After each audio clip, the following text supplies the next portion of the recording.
Bonjour à tous sur la chaîne Bookish Bullish. Aujourd'hui on est le 30 août et je vais vous faire le bilan, même s'il reste demain. J'ai ma lecture en cours, je ne sais pas si je la finirai demain, mais bon. Voilà, on est fin août, je vais vous faire le bilan un peu de juillet-août, donc le bilan été lecture. Et aussi le hashtag Paye ton slip sur le groupe Il est bien ce livre. Parce qu'il fallait lire 30 livres ou plus pour la taille XL. Moi, j'en suis à 14 livres et j'ai pas fini le 14e. Donc on va dire que je suis à la taille M qui était 10 livres. J'ai même pas atteint les 20 pour atteindre la taille L. Mais bon, c'est pas grave. Je vais vous parler non pas des livres que j'ai lus parce que ils étaient déjà dans un... Mes avis lecture étaient déjà dans des précédentes vidéos. Le bilan juillet et bilan août que je n'ai pas fait. Par contre, je vais vous parler des 2-3 derniers que j'avais pas fait bien plus en détail. Alors, ce que je vais faire, c'est que je vais vous retracer, énumérer les livres que j'ai lus, mais je vais me concentrer sur ceux que vraiment j'ai adorés pour que cette vidéo ne soit pas trop longue. Donc dans l'ordre, voilà, j'avais commencé par L'ombre du vent de Carlos Ruiz Zafón. C'était vendu comme un truc vraiment très très bien, une pépite. Bien sûr c'est une pépite, ce fut un peu long pour moi, une lecture quand même assez assidue, pardon. Et voilà, on est avec ce jeune garçon et son père qui sont dans l'après-guerre à Barcelone, voilà, en 45. Et ce petit garçon va faire la connaissance du cimetière des livres oubliés. Il va avoir toute une trame autour de ça avec une touche fantastique. C'est vraiment bien mené, c'est vraiment une écriture excellente. Le talent de cet homme, de cet auteur malheureusement disparu, est vraiment, comment dire, louable, enfin vraiment mérité, voilà. Donc voilà, c'est une pépite, mais c'est pas un coup de cœur. Ensuite, j'ai lu Casimir Orangeade de Laurent Caillot et j'avais adoré, ça retrace par petits chapitres l'enfance des années 70, très frais, très très bien. Je vous les énumère, ensuite je vous dirai ce que j'ai préféré. Ensuite, j'avais lu un romanga. Romanga, c'est un livre avec complété d'un manga. C'est la même histoire, on peut le lire soit simultanément, soit le livre et ensuite le manga. C'est un livre jeunesse, l'enfant qui venait d'un livre de Didier Van Collert et c'était pour une œuvre médicale, donc pour une bonne action. Voilà. Ensuite, j'ai lu Le cercle du petit ciel de Yading. Voilà. Ensuite, Au-delà du réel de Paddy Chayefsky, qui est un roman science-fiction. Ensuite, j'ai lu un Karine Jebel, D'ombre et de silence, avec 8 nouvelles. Voilà, très noir, d'où le titre. Voilà. Ensuite, j'ai lu John Green, Qui es-tu Alaska, une romance contemporaine pour ados. Je peux vous dire au passage, je ne m'attarderai pas dessus, c'était bien, mais ado, j'aurais beaucoup plus apprécié. Voilà, c'est pas du tout péjoratif, mais ça ne m'a pas plus emballé que ça parce que voilà, je suis peut-être adulte, mais ça ne me parle pas. Mais par contre, ouais, c'est bien mené. Ensuite, ça, c'était pour le mois de juillet. Pour le mois d'août, j'avais commencé le week-end en bulle, initié par Piketty Booking, pardon, avec Kokoro de Delphine Roux, illustré par Kulan, une très belle histoire. Franchement, donc lire des romans graphiques, très belle histoire d'un frère et d'une sœur. Kokoro voulant dire le cœur, voilà, le cœur, symbole de la famille. Kokoro y réunit tout, c'est le noyau dur de ce livre. Ensuite, j'ai lu Junk Love de Shaimin. Pareil, BD de 300 pages, mais franchement, nickel. Ça parle de la relation toxique des pervers narcissiques. On va suivre elle qui est victime par lui. Et voilà, j'ai bien aimé aussi. Ensuite, bonne surprise, je ne vous le cache pas, c'est La fille du train de Paula Hawkins, thriller. Je vais en reparler. Ensuite, j'ai lu un science-fiction, plus précisément un space opéra pour le mois au mois d'août, donc le mois de la science-fiction, Diomède Alpha d'Olivier de Paris. Voilà. Ensuite, j'ai lu Le bal des imposteurs de Richard Mason. Voilà. Auteur Afrique du Sud, mais ayant quand même été élevé, c'est un thriller anglais en Angleterre. Voilà. Et puis, mon fil rouge de l'été était ce gros pavé, La roue du temps, donc le tome 1, L'œil du monde. Donc L'œil du monde, plus précisément le tome 1 de la saga La roue du temps de Robert Jordan. Voilà, ça c'était mon fil rouge de l'été. Je vais vous en parler parce que là je n'avais pas fait de bilan lecture dessus. Et puis ma lecture actuelle, elle est en cours. Voilà, j'en suis à la page 339 sur 640. Donc il me reste 300 pages, hein, la moitié à peu près, un peu moins. Bon, Belle de Shanghai de Amitan. Donc voilà, c'est un peu rapidos, mais la vidéo va durer des heures. Les livres dont je vais vous parler, sur 14, il y en a quand même, pour l'instant, 5. C'est déjà pas mal. Tous fut de bonne lecture. Il n'y a pas à tortiller, je ne me suis pas ennuyée d'un iota. Franchement, tous fut de bonne lecture. Par contre, j'ai eu même pas des préférences, il y a vraiment des livres qui m'ont embarqué de fou.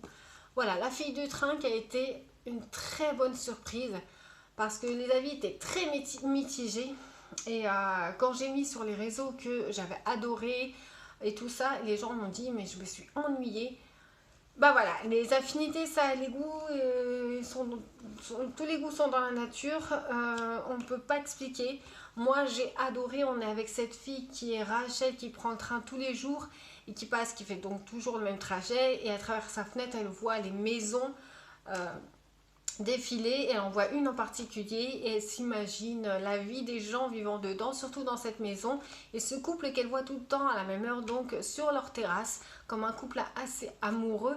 Donc elle s'imagine une vie à travers eux, pas elle, mais elle s'imagine leur vie. Elle les appelle même Jess et Jason, je crois. Elle leur invente des noms, etc. Et par un événement, elle va être mêlée à leur histoire finalement. Donc c'est tout un truc, donc c'est du thriller hein, forcément. Et la réalité va rattraper sa vie imaginaire sur ce couple. Et c'est très bien mené. Franchement, on est avec les chapitres sont entrecoupés avec chaque personnage. Et j'ai failli devenir folle. Alors déjà pour commencer, j'ai jamais kiffé autant un livre, jamais autant kiffé me replonger dans ma lecture. Je l'emmenais partout, je voulais vraiment, c'était vraiment frénétique cette lecture, digne d'un thriller comme je les aime. C'est haletant, palpitant, pas du tout ennuyeux, donc vous l'avez compris. Et puis l'auteur, j'adore comment elle nous malmène comme ça.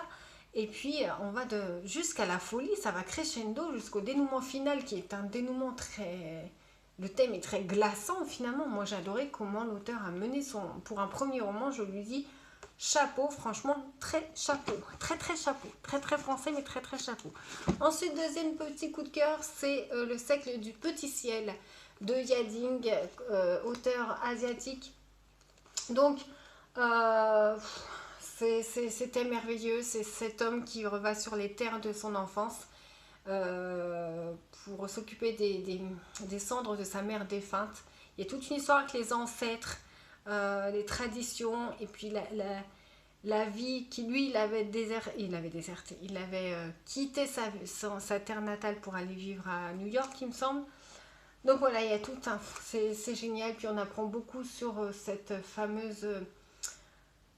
pensée philosophique, allons nous dire, c'est le taoïsme. Moi j'ai adoré, ça me parle beaucoup. Donc si vous ne l'avez pas lu, c'est très onirique, très métaphorique, très touchant aussi sans en faire trop. J'ai adoré ce petit livre. Et puis ensuite, il y a ce fameux j'ai kiffé ma race. C'est le cas de le dire, c'est drôle tellement j'ai kiffé. Ce petit livre pépite de science-fiction. Ils en ont fait un film, d'ailleurs des photos du film à l'intérieur. Voilà, c'est... Comment il s'appelle? Edward Jessup qui fait des expériences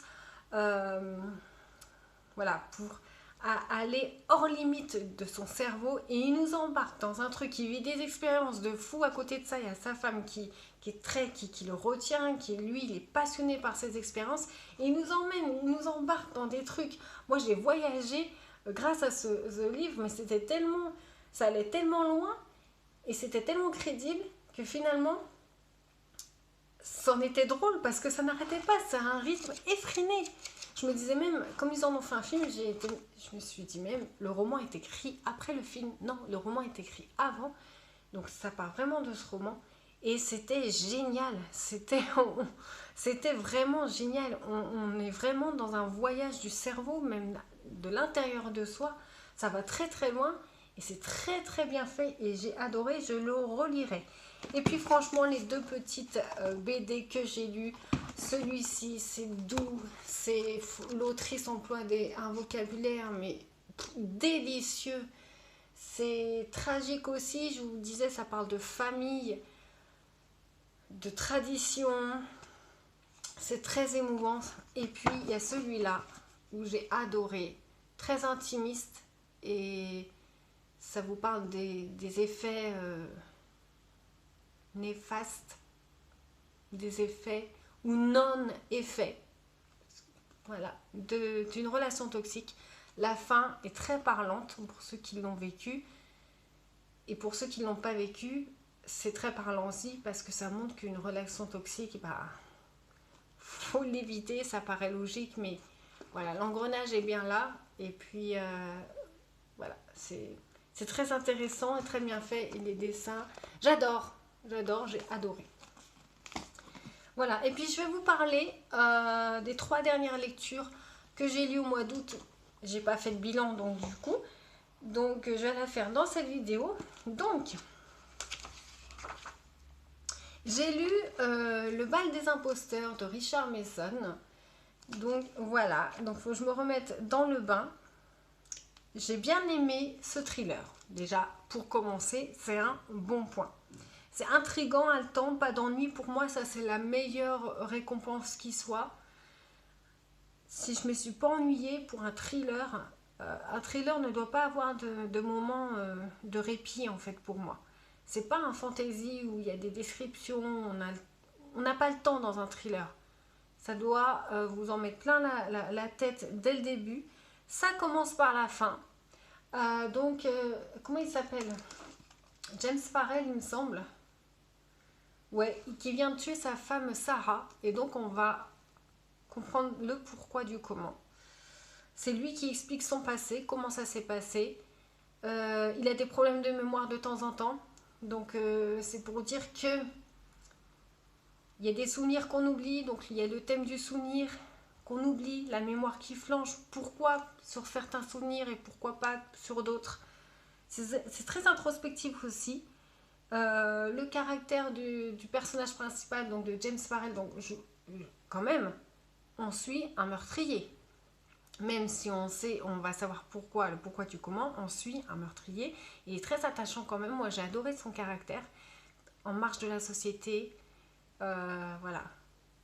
Il a un état d'esprit critique. Voilà. Il y a il y a plein de citations, enfin, dans les dialogues comme ça, envers le peuple, la masse populaire, les moutons de la société. Lui, il est très en marge de tout ça. J'ai adoré. Donc voilà, il y a une réflexion sur soi en même temps. Donc puis c'est très intriguant en matière de thriller. Voilà, c'est assez complet. J'ai bien aimé ce titre et ce livre, ce thriller est très très bien. Alors comme j'ai fait ça à l'arrache comme d'habitude, je me suis dit je vais faire le bilan de l'été lecture. Et puis j'ai pas fait ma fiche, j'ai pas noté ma fiche sur le du monde. Donc je vais vous en parler comme ça. Pourtant il y en aurait à dire. Vu le pavé, ce que j'en retiens, c'est que moi déjà, j'ai pas l'habitude de la fantaisie. Donc je découvre. Et au début, je m'ennuyais un peu, je l'avoue. Et ensuite, j'ai compris que, je vais vous montrer, il y a des cartes. Le temps que je comprenne, en 6 mois, il y a des cartes. Donc un fantaisie dit monde inventé, nouveau. Donc l'auteur, en prétexte de nous familiariser, parce qu'il y a 14 tomes, de nous familiariser avec ce monde, va emmener ces personnages, va les faire voyager de ville en ville. Et c'est un prétexte pour qu'ils vivent comme ça, pour qu'on découvre ces villes, voilà, qu'on connaisse la Mappemonde. Et voilà, à chaque ville, à chaque village, il se passe des choses. Et il y a toute une trame aussi derrière ça qui nous tient en haleine. Et quand j'ai compris ça, à peu près un peu plus de la moitié du livre, j'ai aimé ma race. Donc j'ai hâte de lire le deuxième tome. Donc cette trame commence à se développer à la fin. Et voilà, j'ai hâte de lire le deuxième tome. Donc c'est voilà. On est avec Rand et ses amis, voilà, qui vont vivre des péripéties, qui vont devoir voyager, partir de leur terre qui est les deux rivières. Et puis, il y a ses amis qui ont des pouvoirs, il y a tout un glossaire aussi à la fin. Non, franchement, c'est un bon tome pour la fantaisie. Moi qui n'étais pas habituée, pour ceux qui sont habitués, je pense qu'ils ont aimé ce livre. Le thème principal, c'est le voyage dans le temps. La roue du temps qui tisse ses ficelles elle-même. Et voilà, il y a toute une intrigue comme ça. Pendant leur périple, nos amis vont être traqués par le ténébreux, qu'on interdit de dire sinon il risque de nous trouver. Il y a tout un truc comme ça. Non, c'est très très bien. J'ai bien aimé ce livre de l'œil du monde, en tout cas le tome 1. Et puis là, je suis en train de lire Belle de Shanghai de Amitan. C'est un historique, un roman historique. Donc on est avec Violette Minturn, qui est victime comme ça de sa mère, qui est victime aussi de sa double culture entre chinoise et américaine. Sa mère étant américaine lui cache des choses. Donc il va se passer quelque chose où Violette, cette petite fille, parce que maintenant elle est ado, et maintenant elle est jeune femme même, là où j'en suis, cette petite fille est contrainte d'être abandonnée par sa mère. À leur insu, il va vivre une vie de courtisane qui est un peu prostituée de luxe. Et puis voilà, on va vivre Violette dans cette vie difficile à approcher pour elle, avec tous ces émois aussi d'adolescente, etc. On est dans Shanghai de 1912. Voilà, donc c'est très intéressant, j'aime beaucoup. Bon, je ne m'attarde pas plus. Voilà pour le bilan été, 14 lectures. Ouais, je pense que c'est pas mal pour l'été. Je pense que c'est pas mal. Voilà. Vous, dites-moi combien de lectures avez-vous lu cet été? Je serais curieuse de savoir. Vous pouvez me suivre sur Instagram. Là, je mets mes réactions à chaud. Et puis, moi, je vous dis à la semaine prochaine. Je ne sais pas ce sera quoi comme vidéo. Je ne sais pas trop encore. Donc voilà, je vous dis bon week-end à tous.